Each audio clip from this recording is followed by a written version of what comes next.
ఓం శ్రీ సాయిరామ్. ఓం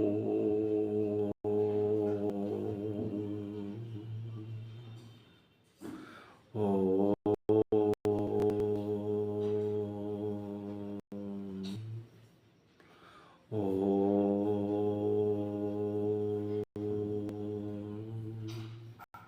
ఓం గణానాం త్వా గణపతిం భవామహే కవిం కవీనాం ఉపమస్తవస్తవం జ్యేష్ఠరాజం బ్రహ్మణస్పతాన సన్నన్నోతిభిస్సేదసాదనం ప్రణో దేవి సరస్వతి వాజేవిర్వాజనీవతి.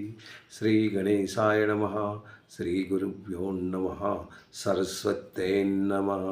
హరి ఓం శాంతి శాంతి శాంతి. సాయిరామ్. మనం 7వ అధ్యాయం జ్ఞాన విజ్ఞాన యోగం అది మనం చెప్పుకుంటున్నాం. మొన్న 13, 14 2 శ్లోకాలు మనం దాన్ని చెప్పుకొని దాని అర్థాన్ని తెలుసుకుంటూ ఇప్పుడు ముందుకు సాగుతున్నాం. ఇది అన్నిటికన్నా విలువైనది, సంపూర్ణమైనది. ఆ తర్వాత జ్ఞాన విద్య. అన్నిటికన్నా విలువైనది జ్ఞానం మాత్రమే. ఎవరైతే ఈ జ్ఞానాన్ని సంపాదించుకున్నారో వారు భగవంతుని తెలుసుకుని ఆ జ్ఞానం మనకి రాదు. భగవంతుని తాలూకా భగవంతుని తెలుసుకోవాలి, ఆయన తత్వం తెలుసుకోవాలి, ఆయన రూపం తెలుసుకోవాలి, ఆయన ఏ శక్తితో ఉన్నారో తెలుసుకోవాలి. తెలుసుకున్న తర్వాతే ఏదైనా ఆ తత్వాన్ని తెలుసుకోవడానికి ఎన్నో విధాలు మనం తగిన చర్యలు తీసుకుంటే కానీ ఆ తత్వాన్ని తెలుసుకోవడం మన తరం కాదు. ఎందుకు అంటే మనం మానవ రూపంలో ఉన్నాము, ఆ భగవంతుని మాయలో ఉన్నాము. అది కప్పబడి ఉంది. దాన్ని ఏ విధంగా ఆ మాయ అన్నది మనకి వచ్చింది అన్నది మనం పై ఈ శ్లోకాల్లో మనం నేర్చుకున్నాం.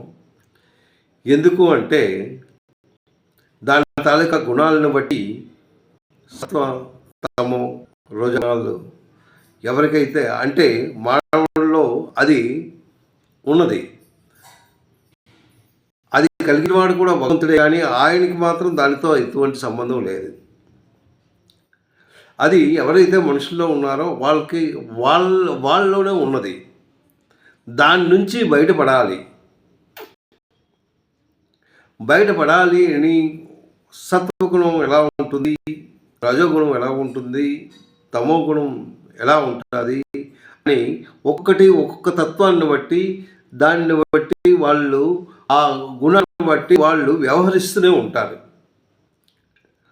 వాళ్ళ వ్యవహారం ఎలా ఉంటుంది అంటే ఈ గుణాన్ని బట్టి త్రిగుణాలు ఉంటాయి, దీన్ని బట్టి వాళ్ళు వ్యవహరిస్తారు. ఎవరికైతే ఈ గుణాలు పూర్తిగా ఉంటాయో వాళ్ళు భగవంతుని తెలుసుకోవడం కొద్దిగా క్లిష్టమని. భగవంతుని తెలియాలి అంటే ఏ విధంగా తెలుసుకోవాలి, ఏ విధంగా నువ్వు ఆ రూట్లోకి వెళ్తావు, ఏ విధంగా నువ్వు ఈ సంసార సాగరం నుంచి బయటపడతావు అన్నది భగవంతుడు ఒక్కొక్క శ్లోకంలో వివరిస్తూ ముందుకి మనకు నడిపిస్తూ ఉన్నాడు. ఇది మనం చక్కగా విని శ్రద్ధగా దాన్ని అమలు చేసుకోవడానికి మనం ప్రయత్నించినట్టయితే మన జీవితం ధన్యం అవుతుంది. మన ప్రయత్నాలే మనకు ఉండాలి. అయితే ఇప్పుడు మనం ఏ శ్లోకంలో నిన్న మనం 13, 14 అన్నది నేర్చుకున్నాము. ఆ 14వ శ్లోకంలో ఏం చెప్పాడు? 14వ శ్లోకంలో దానికి ఏంటంటే భగవంతుని నిరంతరము భగవంతుణ్ణి ఎవరైతే భగవంతుణ్ణి ప్రార్థిస్తారో, అంటే దీని నుంచి బయటపడడానికి దానికి ఎలా నువ్వు బయటపడతావు? ఈ మాయని నువ్వు అంటిపెట్టుకొని ఉన్నావు. ఈ మాయ నుంచి బయటికి రావాలి. బయటికి రావాలంటే ఏం చేస్తే నువ్వు ఆ మాయ నుంచి బయటకు వస్తావు అని భగవంతుడు చక్కగా వివరిస్తూ వచ్చాడు 14వ శ్లోకంలో. దీనికి కారణం ఏదైతే తత్వజ్ఞానంతో భగవంతుడు ఉన్నాడో ఆ జ్ఞానాన్ని తెలుసుకుంటూ, ఆ భగవంతు రూపాన్ని తెలుసుకుంటూ, ఆయన శక్తిని తెలుసుకుంటూ, అంటే మీలో ఉన్న మనసును ఇవి ఎన్ని విధాలు ఉంటాయని చెప్పాడు. నువ్వు ఎలాగా ఏర్పడ్డావో చెప్పారు. ఈ ప్రకృతితో ఏంటి సంబంధం? ఈ ప్రకృతితో నువ్వు సంబంధం ఉన్నది అంటే నువ్వు 5 భూతాలతో ఉన్నావు. వీటి తాలూకా గుణాలు అవన్నీ చెప్పారు. ఇవి కాక బుద్ధి, మనస్సు, అహంకారం, మొత్తం 8. ఈ 8 గురించి ఆయన చెప్పుకొని వచ్చారు.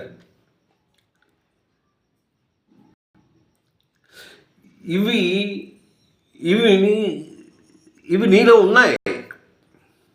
దాని నుంచి నువ్వు బయటికి రావాలి. అది బయటికి రావాలి అంటే నీ తాలూకా బుద్ధి ఎలా ఉండాలి? చక్కగా ఉండాలి, క్లీన్గా ఉండాలి. ఎప్పుడైతే కల్మషం లేకుండా నీ బుద్ధి ఉంటుందో అప్పుడు నీ మనసు కూడా కల్మషంగా ఉండదు. ఒక మంచి భావనలతో ఉంటావు. ఎప్పుడైతే మంచి భావనలు నీలో ఏర్పడ్డాయో నీలో ఉన్న తత్వాన్ని ఒక మంచి రూట్లో ఇవ్వడానికి ప్రయత్నం జరుగుతూ ఉంటుంది. ఇది ఆ శ్లోకంలో మనకు నేర్పినది అనమాట. అయితే 14వ శ్లోకంలో మనకు ఏంటి ఇచ్చినాడు అంటే దైవం గురించి చెప్పాడు. దైవం మానస రూపేణ. ఏంటి? దైవం హేషా గుణమయీ మమ మాయా దురత్యయా. చూడండి, అంటే నా మాయ ఏంటంటున్నాడు? నా అంటే దైవం భగవంతుడు చెప్తున్నాడు. ఇవి త్రిగుణాత్మకమైనది. ఆ తర్వాత అది చెప్పలేనిది, మహాశక్తి గలది, అలౌకికం అయినది. ఇది మామూలు వాడికి అది సాధ్యం కాదు. దాన్ని తెలుసుకోవాలి అంటే నిరంతరము ఎవరు తెలుసుకోగలరు? ఎవరు తెలుసుకోగలరు? అది అక్కడ చెప్తున్నాడు. మమేవ ఏ ప్రపద్యంతే. నాకు ఎప్పుడూ నువ్వు తలచించో, భజించో, అంటే నువ్వు నన్ను ప్రార్థించో, నాకు శరణమైనట్టయితే మమేవయే ప్రపద్యంతే మాయమేతం తరంతితే అన్నాడు. తరంతితే అంటే నువ్వు దాన్ని దాటగలవు. ఏది? నువ్వు ఇప్పుడు ఏంటి అనుభవిస్తున్నావు? మాయలో అంటే నీ సంసారం నాది అన్న భావనతో ఉంటున్నావు. నాది అన్నది నేను, ఇది నేను చేశాను, ఈ వస్తువు నాది అన్న భావనతోనే ఉంటున్నావు. దాని నుంచి బయట రావాలి. అది ఎంతవరకు అయితే నీకు అది పట్టుకొని ఉంటుందో, అది అంటే ఆ మమకారాలతో ఉన్నావు, మోహంలో పడి ఉన్నావు. ఆ మోహం నుంచి బయట రావాలి. అందుకే తరంతతి అన్నాడు. మాయామేతం తయంతది అంటే ఈ మాయలో నువ్వు కూరుకుపోయి ఉన్నావు. దీని నుంచి బయటకు రావాలంటే మమేవ ఏ ప్రపద్యంతే అన్నాడు. నీవు నన్నే పూజించినచో, నన్ను శరణు వేయించో, నన్ను భజించినచో, నన్ను ప్రార్థించినట్టయితే, నన్ను శరణు వేడినట్టయితే దీనికి ఒక మంచి మార్గం చెప్పేదను అనేసి అందులో చెప్పాడు. అంటే భగవంతుని నిరంతరం భజించాలి అనేసి అక్కడ చెప్తూ, ఓకే అంతవరకు అది బాగానే ఉంది. ఈ భజన ఎవరు చేస్తారు? అందరూ చేస్తున్నారా? అందరూ నిరంతరం పూజలు చేస్తున్నారా? అందరూ భగవంతుని సేవిస్తున్నారా? అందరూ ఆ వేదాలని, అంటే ఇందులో చాలా రకరకాలుగా ఉన్నాయి, ఇవి అన్నీ స్మరిస్తున్నారా? కొందరు స్మరిస్తున్నారు, కొందరు స్మరించటం లేదు. అయితే ఇది ఎవరు స్మరిస్తున్నారు, ఎవరు స్మరించడం లేదు? భగవంతుని ఎవరు స్మరిస్తున్నారు? భగవంతుడే చెప్తున్నాడు నన్ను భరించారు, కానీ ఇందులో కొందరు భరించడం లేదు. కొందరు దానికి దూరంగా ఉంటున్నారు. ఏంటి దూరంగా ఉంటున్నారు అంటే, ఏమీ లేదు, భగవంతుడు అన్నమాట లేనే లేడు అనేసి కొందరు వాదిస్తూనే ఉంటారు. పూజ చేస్తే వస్తుందా? భజన చేస్తే ఉంటుందా? మనదేమా అలాగ మనకు తపస్సులో ఉంటే అయిపోతుందా? మనం కష్టపడుతున్నాము, తెస్తున్నాము, దాంతో తింటున్నాము, ఆనందిస్తాము, ఈ ఈ జీవితాన్ని ఎంజాయ్ చేస్తున్నాము. అందు గురించి మనం ఎందుకు అది చేయాలి అన్న భావనతో కొందరు ఉన్నవాళ్ళు ఉన్నారు. అది ఈ శ్లోకంలో ఎవరు నన్ను స్మరించడం లేదు, అది ఇక్కడ చెప్తున్నాడు. అది 15వ శ్లోకంలో చెప్పాడు. నమాం దుష్కృతినో మూఢః, నాం దుష్కృతినా, చూడండి, దుష్కృతిన మూఢః ప్రబధ్యంతే, భజించరు, ప్రబధ్యంతే నరాధమా. నరాధమా అంటే నర అంటే నరులు, అధమా అందులో ఉన్నవారు కొందరు. నరాధమా మమాం దుష్కృతినో అంటున్నాడు. అంటే ఎలాంటివి దుష్కృతులు అంటే దుష్టమైన కర్మలు. ఆ కర్మలు చేయకూడదు, అయినా చేస్తున్నారు. ఎందుకు? వాడికి అందులో ఆనందం ఉంది. ఏదో సంపాదించాలని, ఏదో దొంగదారులతోని సంపాదించి నేను మెడలు కట్టాలి అనేసి అన్న ఆలోచనతో వాళ్ళు కొందరు ఉంటున్నారు. దుష్కృతినా అంటున్నాడు. నమాం దుష్కృతినో మూఢః అంటే మూఢులు. ప్రబధ్యంతే నరాధమా, అలాంటి వారు ఎవరు? నరుల్లో కొంతమంది ఉన్నారు. మాయయా అపహృతి జ్ఞాన, మాయయా అపహృతి జ్ఞాన. అపహృతి ఏంటిది అంటే ఆ జ్ఞానం ఎలాంటిదో చెప్తున్నారు. అంటే చెడ్డగా భావించేవారు, అజ్ఞానులు అన్నమాట. అసురం భావమాశ్రిత, అసురం అక్కడ అసురం అంటే చెడ్డ భావన, అసురు భావన కలవాళ్ళు. వాళ్ళు ఎప్పుడూ దీనికి చేరుకోలేరు. వాళ్ళు ఎప్పుడూ చెడ్డగానే ఆలోచిస్తూ ఉంటారు.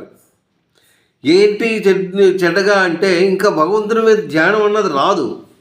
భగవంతుని మీద ధ్యానం కావాలంటే మీ తాలూకా ఆలోచనలు చక్కగా ఉండాలి, మీ మనసు చక్కగా ఉండాలి, మీ బుద్ధిని చక్కగా సరిదిద్దుకోవాలి.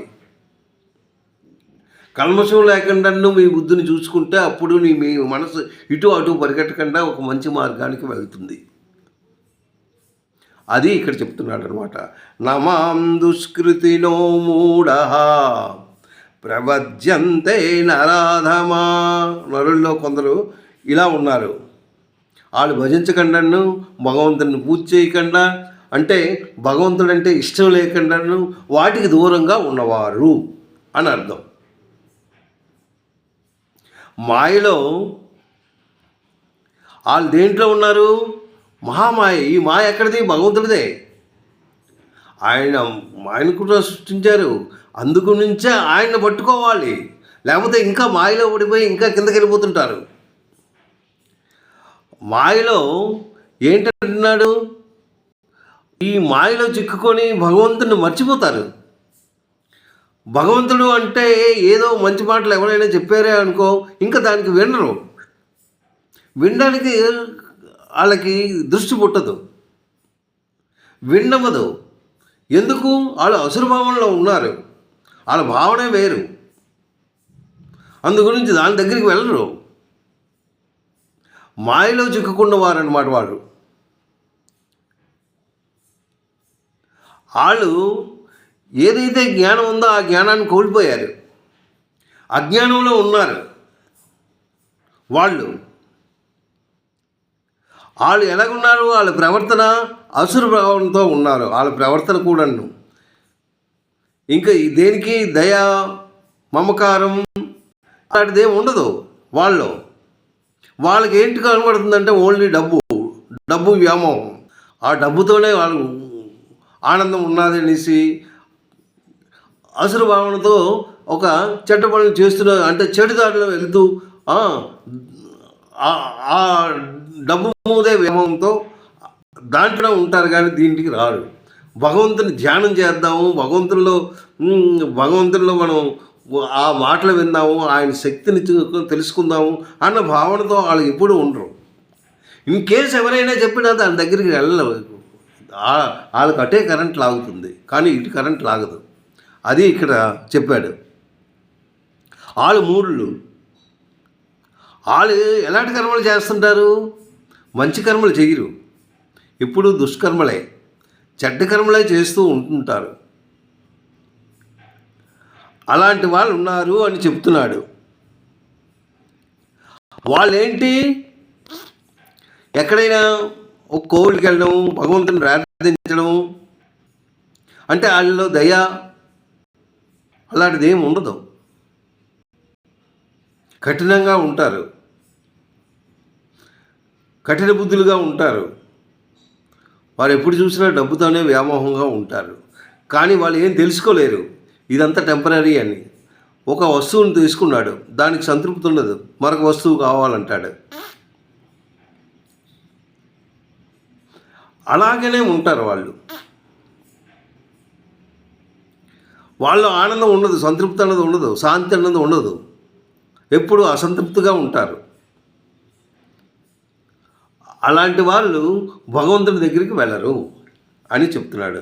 నమాం దుష్కృతినో మూఢ ప్రవజ్యంతే నరాధమాం మాయయా సప్రుది జ్ఞాన అసురం భావమాశ్రిత.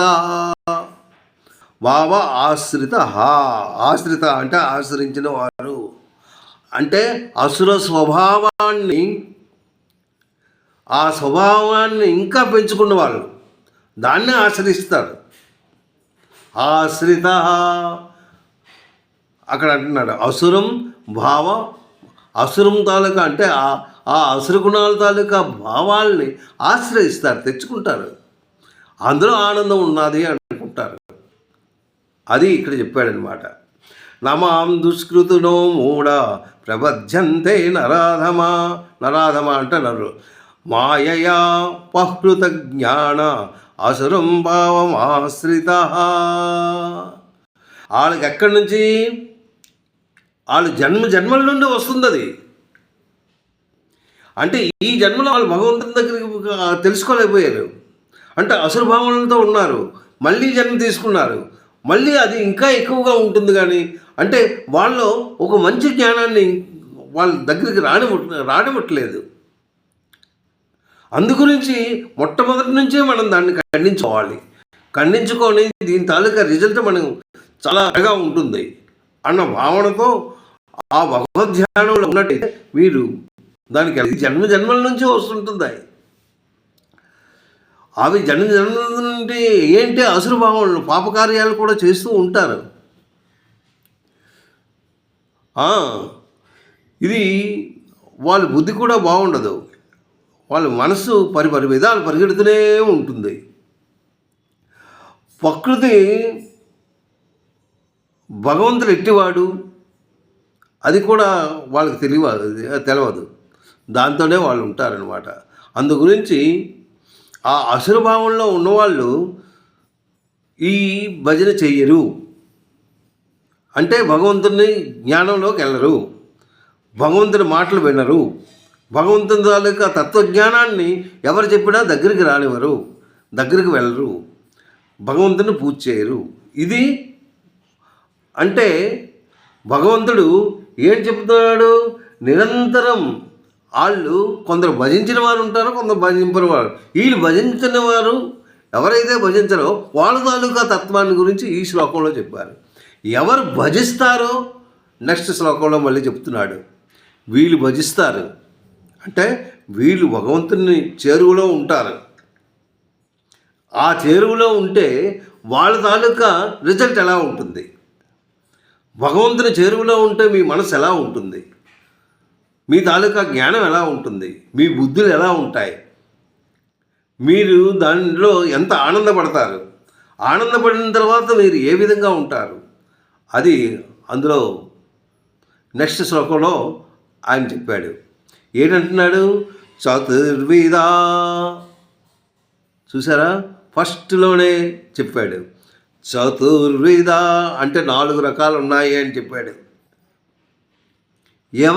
ఎవరు భజిస్తారో వాళ్ళు 4 రకాలుగా ఉంటారు. చతుర్విధ భజంతే మాం జనా. 4 రకాలుగా నన్ను భజిస్తారు జనులు. మాం జనా సుకృతినో అర్జున. సుకృతినో శుభకార్యాలు ఎవరు ఎలా ఉంటారో చెప్తున్నాడు. ఈ శుభకార్యాలు ఎందువలన చేస్తున్నాడో చెప్తున్నాడు. అర్జున, నువ్వు జాగ్రత్తగా విను. 4 విధాలుగా వీళ్ళు భజిస్తారు, కానీ భగవంతున్నే భజిస్తారు. దానికి 4 కారణాలు ఉన్నాయి. చతుర్విధా భజంతే మాం జనాః సుకృతినో అర్జున. అర్థో జిజ్ఞాసు. చూడండి, అక్కడ జాగ్రత్తగా అసలంతను అక్కడే ఉంది. చతుర్విధా భజంతే మాం జనాః సుకృతిన అర్జున. సుకృతిన అంటే చెప్పాడు, అంటే వాళ్ళు ఈ భావాలతో భగవంతుణ్ణి భజిస్తారు. సుకృతిన అంటే భగవంతుణ్ణి భజించడం. సుకృతిన అర్జున. అర్జున, ఇక్కడ అర్జున అన్నాడు. అర్జున, వీళ్ళు 4 విధాలుగా వీళ్ళు నన్ను భజిస్తారు. ఏంటి? అర్థు జిజ్ఞాసు. చూడండి, ఇవి 4 విధాలు అన్నాను కదా. అర్థ ఒకటి, జిజ్ఞాసు, అర్థార్థి. అసు, జిజ్ఞాసు, అర్థార్థి. జిజ్ఞాసార్థార్థి జ్ఞానీ చ భవతర్షవ.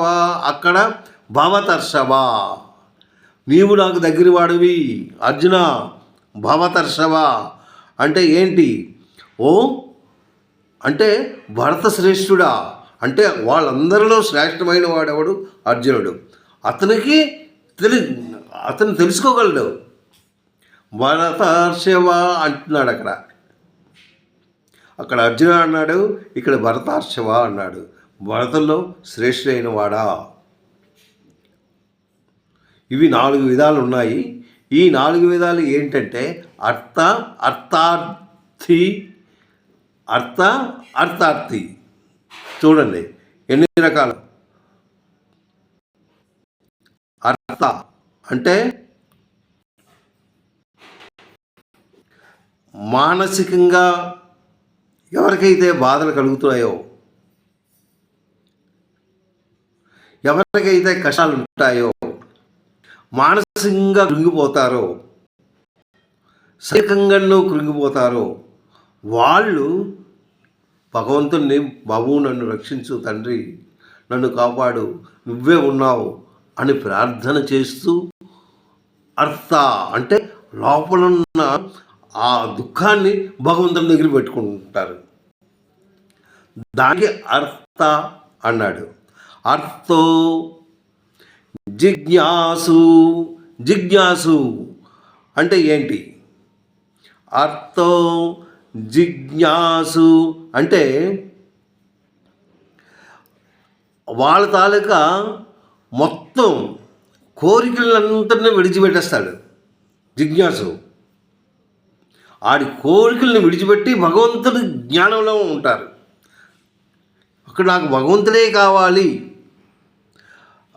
పరమాత్మ తాలూకా ఆ జ్ఞానాన్ని నేను తెలుసుకోవాలి, జిజ్ఞాసు అంటాడు. తెలుసుకోవాలి. అలాంటి వాళ్ళు జిజ్ఞాసులు. ఇక్కడ అర్థార్థి, అక్కడ అర్థార్థి అంటే ఆ తర్వాత వాళ్ళు భగవంతుని తెలుసుకోవడానికి ఈ కోరికలను విడిచిపెట్టి భగవంతుని తెలుసుకుంటారు. అర్థార్థి అంటే ఏంటి అంటే నాకు ఫలానది కావాలి కోరుకున్న వాళ్ళు, కోరికలతో భగవంతుని ధ్యానించని వాళ్ళు. ఏంటి కోరిక? భగవంతుడు నాకు కావాలి అంటే భగవంతుని పూజ చేస్తే నేను భగవంతుని జ్ఞానంలో కావాలి. ఏదైతే కోరిక ఉంటుందో ఆ కోరికతో భగవంతుని జ్ఞానించిన వాళ్ళు అర్థార్థి అంటే ఇప్పుడు అయ్యాయి. అర్థ జిజ్ఞాసు అర్థార్థి. ఆ తర్వాత అంటున్నాడు జ్ఞాని. జ్ఞాని ఎలాంటి వాడు? పరమాత్మను అంటే ఎలాంటి జ్ఞానం కలిగిపోయింది అతనికి? పరమాత్మను చూశాడు అంటే భగవంతుడు మాట్లాడాడు, భగవంతుడు చూశాడు, అలాంటి వాడు. ఇవి 4 రకాలు. ఈ 4 రకాల్లో నేను చిన్న చిన్న స్టోరీ నెక్స్ట్, ఎందుకంటే నేను 25 నిమిషాలు 26 నిమిషాలతో నేను తీసుకుంటున్నాను. నీకు ఈ శ్లోకం మళ్ళీ నేను రేపు చెప్తాను. ఎందుకంటే ఈ 4 విధాలు చిన్న చిన్నవి ఎలా ఉంటాయి అది మీకు అర్థమయ్యే రీతిలో నేను చెప్పడానికి ప్రయత్నిస్తాను. సాయిరామ్. తప్పులుంటే క్షమించండి.